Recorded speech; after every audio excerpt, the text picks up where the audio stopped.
What's going on, diehards? Welcome back to the Total Takedown. This week we are talking about UFC London, and I cannot wait for this card. We're talking overs, we're talking unders. This is Pub Sports Radio. Hit that like button for me and let's get straight on into it. First fight of the night, you've got Rafael Filo taking on Daniel Barres, a 2.5 total here. The over 2.5 is plus 100 even money. The under 2.5 appears to be minus 120. I agree with the juice. So Daniel Barres, I'm not completely sold on this guy. At 34 years old, making his UFC debut, he's kind of a can crusher, but he's very violent, he's very offensive, he stays in your face, he can break people. I've got questions about Rafael Filo's cardio. I think someone like Barres could expose a cardio issue in this spot. Now, Filo, on the other hand, high-level grappler. This guy almost ripped the knee off of Muhammad Makayev. We've seen Barres make mistakes on the ground. We've seen him give up his back and dominant control in that spot. Definitely finishing upside on both guys.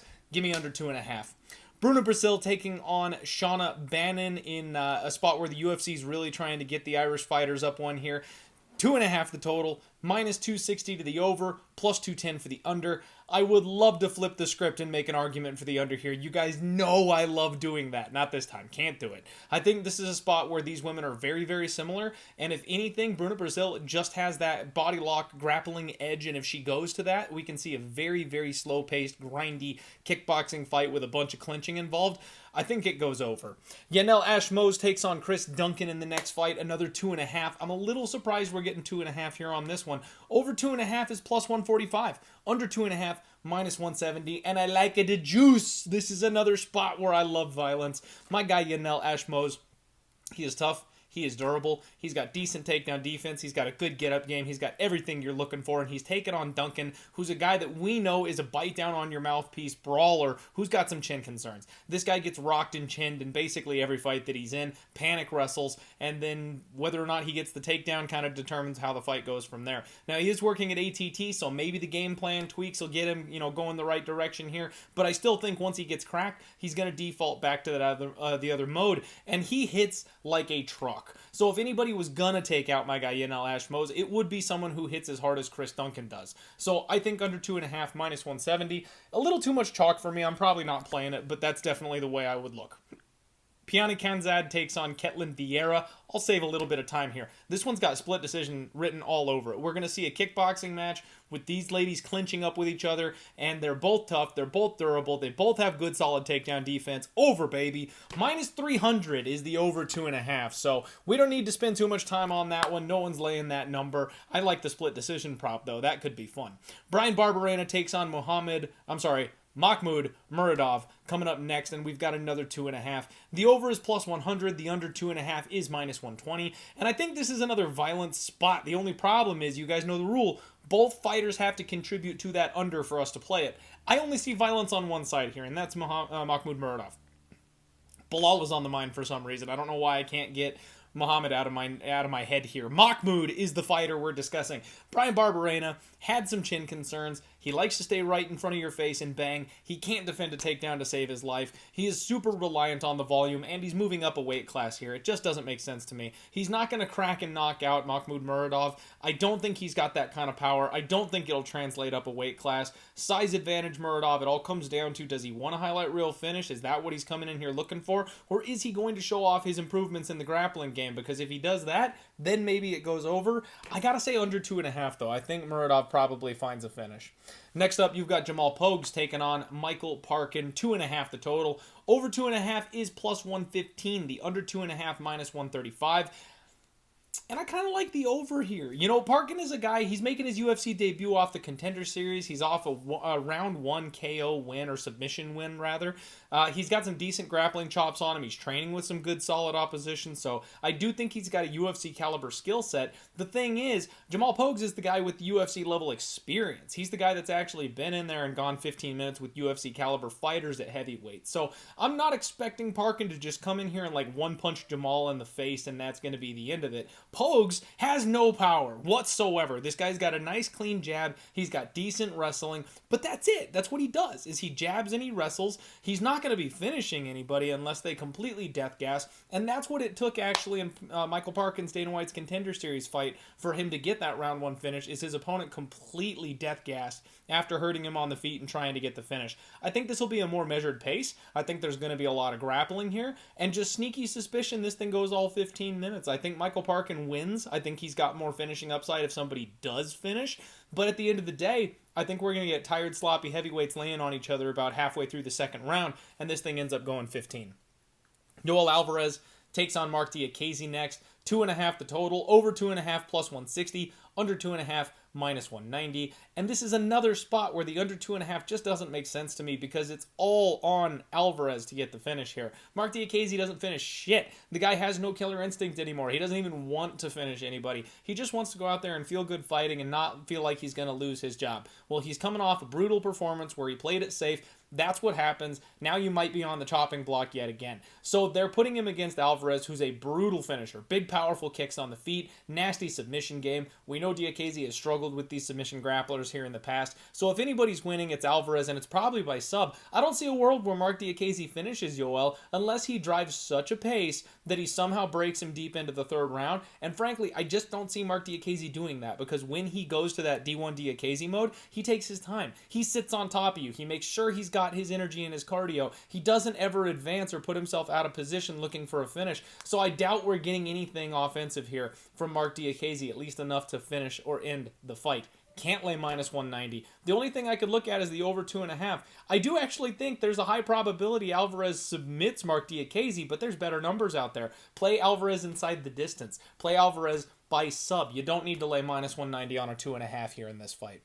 Johnny Parsons takes on Danny Hot Chocolate Roberts here, and maybe the most confusing fight on the board here for this next one. 2.5 the total, over 2.5 plus 115, under 2.5 minus 135. I don't know what to make of this fight. Danny Roberts looks like his durability is failing him late in his career. He's been chinned a couple of times. He gets hurt in every fight, but he's the better fighter essentially everywhere here, except for maybe that durability. So he's taking on a younger, hungrier kid, somebody who's not proven at this level but can kick. Got a big old head kick on him, does Johnny Parsons. So I kind of like the under in this spot because Danny could expose Parsons as not being UFC level, and if that happens, he likely finishes. Parsons is super tough though, and he could survive maybe a grappling offense. There's a lot of ways this fight goes over as well. Now, if Danny Roberts gets caught with one of those head kicks, I'm not convinced he's surviving it. Folks, do not play this fight. Don't play a money line. Don't play a total. Stay completely away from this one. There are better spots. For the sake of the show, I'll say under 2.5, but I am nowhere near betting that fight. Daniel Marcos takes on dangerous Davey Grant up next. 2.5 the total, over is minus 140, under 2.5 is plus 120, and I said it on the Monday podcast, everybody. If you remember, I said this is your butthole pucker of the week. I think this fight is going to have no business going over whatsoever. Both guys are going to get rocked. Both guys are going to get dropped. Someone's going to be hurt. There's going to be blood all over the cage floor. But it's going to go 15. That's what happens in dangerous Davey Grant fights. Daniel Marcos is undefeated, so we've never seen him lose. I don't know if he can be finished. I don't know if he loses by decision. I like his game. I like his aggression. His overall offense is solid. But we don't know if he's actually competitive at the UFC level. And someone like Davey Grant, that's no bum to be jumping in for your first UFC fight. That is a solid, stable, middle-of-the-road level of competition here in the UFC. You know, you might even argue middle to high-end, right, with his last couple of opponents, his last couple wins. So I'm not sure that Daniel Marcos is on this level. I think these guys are going to go to war. Fight of the night, honors, over 2.5, minus 140. Joshua Kalibau takes on Lerone Murphy up next, and it's kind of the exact same situation as the last fight. Kalibau, I'm not sure what it takes to finish this guy. He could fight Francis Ngannou, and I'm not certain he'd still get knocked out in that spot. We've seen him take the absolute kitchen sink, and it doesn't bother him. Lerone Murphy seems to be very similar. He's a little more fast, he's a little more explosive, or at least he's quicker when he explodes, right? Hand speed goes to Joshua Kalibau, but when Lerone goes, there's no stopping that man. We've seen them both be incredibly durable. I don't think this thing's going to get finished. Over 2.5, minus 190. A little pricier than I would like to see it, but it probably does go a full 15. Faraziam takes on Jai Herbert up next. Another 2.5 for us here. Over 2.5 minus 140, under 2.5 plus 120. And I would love to argue violence here. I think Jai Herbert's chin is something we've taken advantage of in the past. He also has some offensive firepower, but Faraziam is extremely defensively responsible, and it looks like he's rounding out his wrestling game as well. I think this fight goes 15. Jai Herbert, it takes someone like Ilia Topuria cracking him. It takes someone like Francisco Trinaldo cracking him. I think there's maybe a slim outside shot that Faraziam is just accurate and fast enough with his hands that he's able to find a KO. I don't think that's very likely though, so we get a 15-minute kickboxing match where both guys try to mix in some takedowns. I'll say over 2.5 minus 140. Andre Muniz takes on Paul the Bear Jew Craig up next, a 1.5 total. Over 1.5 minus 125, under 1.5 is plus 105. I'm not convinced on what to do here. Paul Craig coming down to a new weight class. Obviously, he's got the nuclear option with that submission game. But when you're taking on someone like Andre Muniz, I don't think that has the same type of offensive pop that you would think it does. Muniz is a world-class grappler. I'm not sure Paul Craig can submit him, quite frankly. I also think that Paul Craig's chin is shit, and he's been chinned before. Someone like Andre Muniz might be able to hit him with those big old loopy gorilla arms and just put him down for the count because he is committing to his striking. We've seen it in his last couple of fights. Muniz is getting better on the feet, and if he cracks Craig, I'm not sure Craig can take it at this point. So I kind of feel like we get that barn burner one-round fight. Craig's going to do what Craig does, spinning back fist, tries to get in on a heel hook. If these guys scramble on the ground, either one of them could get tapped. Andre Muniz could chin Craig at any point in time. Both of them could gas out. I kind of think under 1.5. I think we get a one-round fight here. Andre Touchy-Feely takes on Nathaniel Wood up next, and the 2.5 total is disgusting. Minus 220. And I agree, this thing's going over. Andre Feely is not a guy that finishes very often. He also is very difficult to finish. I've seen a lot of people talking about Nathaniel Wood finishing. He hasn't finished shit, especially since moving up a weight class. This guy's not finishing anybody. So I don't think he's suddenly going to hit so hard that he finishes Andre Touchy-Feely in this fight, personally. I've got a hard time seeing this thing going under. Over 2.5. Minus 220. Julija Stoliarenko taking on Molly McCann in your co-main event. A 2.5 total yet again. Under 2.5 is minus 150. Over 2.5 plus 130. I think the violence makes sense here. Molly McCann hits really hard for this women's weight class. Decently solid wrestler. You've got Julija changing weight classes a lot like Paul Craig did. We don't know if she's going to survive the scale yet tomorrow or not. I will be watching very closely for this fight because she struggled up at 135. Let's see what she can do at 125. I've got a feeling it's not going to be pretty. So Julija is a round one or bust submission fighter. She has 9 wins by armbar. Not by sub, by armbar. Like, that's the only thing that she does is armbar people. Molly McCann struggles with grapplers. Julija can absolutely submit Molly McCann. If she does not, if that weight cut goes poorly for her, she gets the brakes beaten off her by Molly McCann, and I'm not sure the ref's going to let her take a 15-minute beating at a new weight class. I think under 2.5 makes a whole lot of sense here. Marcin Tybura takes on Tom Aspinall in our main event of the evening, and we've got a 1.5 total. The over 1.5 is plus 150. The under 1.5 is minus 180. And basically, you're trusting Marcin Tybura to do what he does, play the rope-a-dope, be tough, hang out in there, wait for his opponent to gas. That's what you're saying if you're betting that over 1.5.